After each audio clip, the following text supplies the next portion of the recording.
The views and opinions expressed on My Story Living with Lupus podcast are each individual's experience. By listening to this podcast or reading our blog, you agree not to use this podcast or blog as medical advice to treat any medical condition in either yourself or others. As always, consult your own physician for any medical issues that you may be having.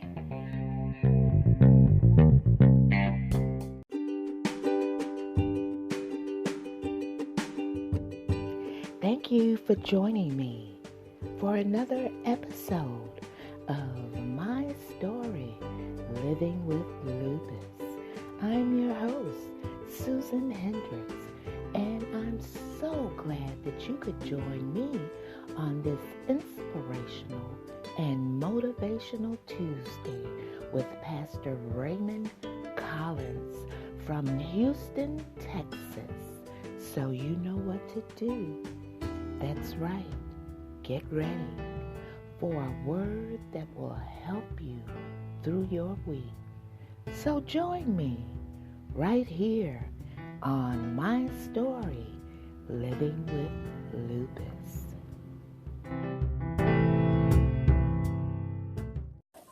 As promised, on this inspirational and motivational Tuesday, we have Pastor Raymond Collins of Houston, Texas. Pastor Collins, I would like to first of all thank you for joining me. Would you please tell us about Greater New Mercy Church? Sure. I'm Pastor Raymond Collins, and I organize Greater New Mercy Missionary Baptist Church 10 years ago, actually. Now we were birthed in February, the first Sunday in February 2009, and so we've just come up on our 10th year operating as a church. We have our youth ministry, we have our women's ministry, we have brotherhood ministry, we have a mind team, we have a praise dance team. Our goal is to expose the world to Christ.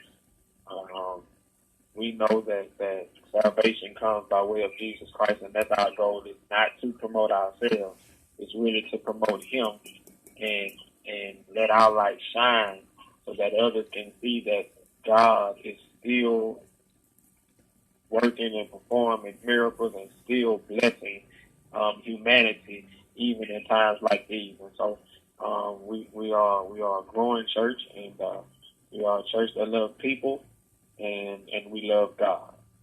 Our motto, our mission statement rather, is we are a church displaying mercy, devoted to the mission, driven by the message, and we're dedicated to the Messiah. Where exactly is Greater New Mercy located at in Houston, Texas? We're actually located on the northeast side of town. The address is 4111 and a half Lard Copy Road, Houston, Texas. That's LAURAKOPPE Road, Houston, Texas 77093.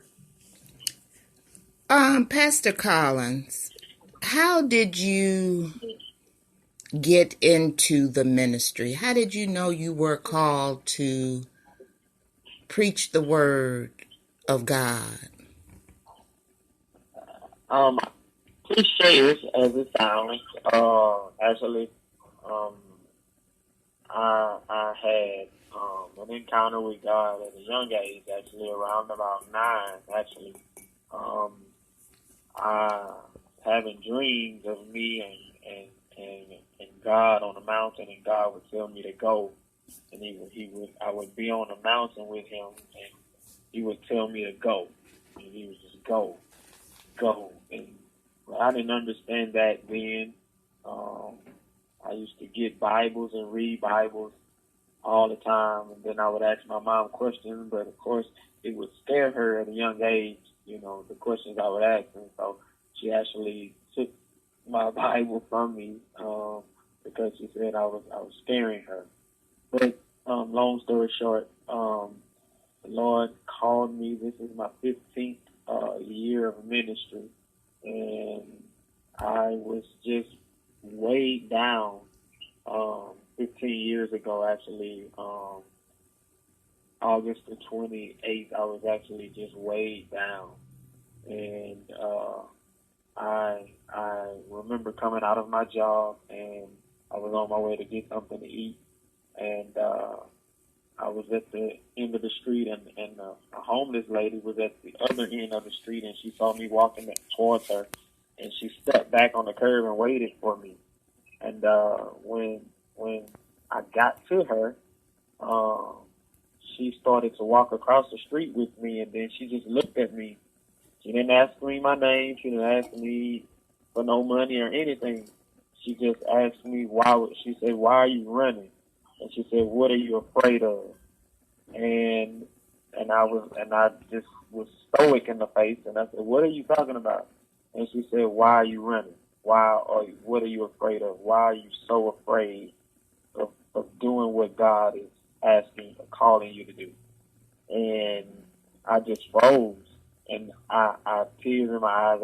I went and I bought her lunch. She didn't even ask. I bought her lunch, and I just said to her, "Thank you." But I still did not answer the call. And then one night I was just in my living room, and I was just crying. I just was tired. And then I said, "Lord, whatever it is you want me to do, I'll do it. I'm tired of feeling this way." And the Lord just said to me, "Preach my word." And so that Sunday morning, which was August the 31st, I went into my pastor's office, and he was waiting on me, actually. And he said, "I knew you were coming." And so I told him that the Lord had called me. He said, "I know." And so I've been preaching ever since then. I preached my first sermon October 2003, and I've been preaching ever since.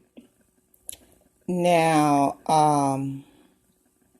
we follow each other on Instagram, and I want my listening audience to know that you have asked me questions regarding lupus, and we inbox each other, and I have told you everything that I have went through with lupus. And there are a lot of us who feel hopeless, who feel that they have no one to talk to, who are confused. What encouraging and inspirational word would you give to anyone who is suffering with a chronic illness, such as lupus, or any chronic illness at all? So first, let me start off with this, and I'm going to answer that. I take a liking drawing to people in that manner, in that magnitude. Many may not know. My wife actually, she's diabetic, and she's on dialysis because her kidneys have totally stopped working. And I watch her struggle, and I watch her just from day to day. And people look at her beauty, and they don't really understand what it took for her just to get up in the morning. Mm-hmm. And so I am drawn to people who go through things, and I just love encouraging people that one, you're not by yourself, and God don't make any mistakes. And I'm not saying it just to be saying it, but God knows exactly what He's doing.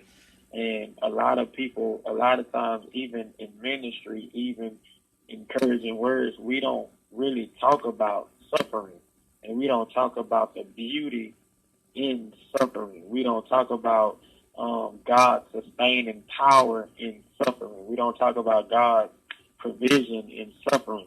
And I said to my wife, I said, you know that God, when we look at Job, God recommended Job to Satan. You know, we look at Job 1, it says, the sons of God came to present themselves. And it says, to God, and it says, and Satan came also. And then God said to him, have you considered my servant Job? There is none like him. In other words, God already knew the makeup of Job. And he was saying to Satan that what I put in Job is far more stronger than what you can even attack him with. And so you can strip him of his, you can take his stuff, you can take his family, you can take his health, you can take his wealth. But what you can't do is you can't touch his soul. And even in that, he will stay faithful to me. And so my encouragement is just knowing that you are not in it alone. The best help is God. He have a way of sustaining you, and he have a way of making you a miracle and an example to somebody else who may be going through the same thing. It's easy to quit. It's easy to throw in the towel. But listen, God is really glorified in what we overcome. That's why the scripture says, greater is he that's in me than he that's in the world.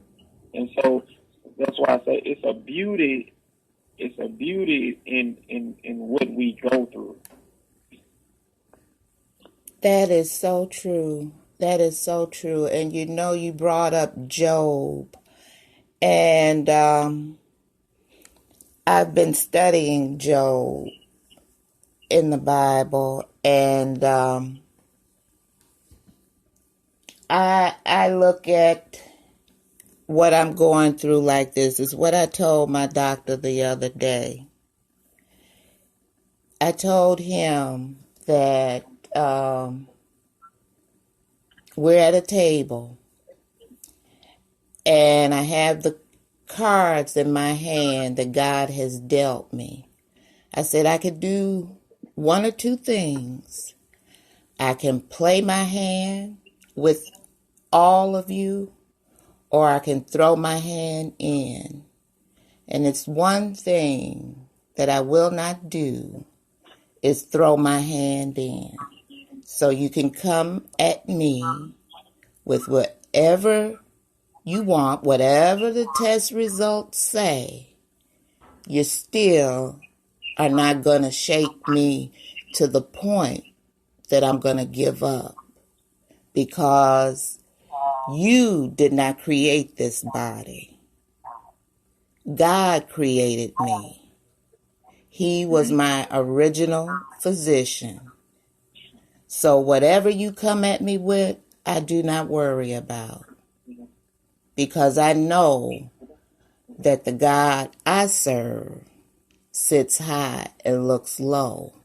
So I'm playing my hand with you. And that's the way I take everything that I go through, far as this illness goes. I'm playing the hand that God dealt me. And I will not fold. I will not throw my cards in.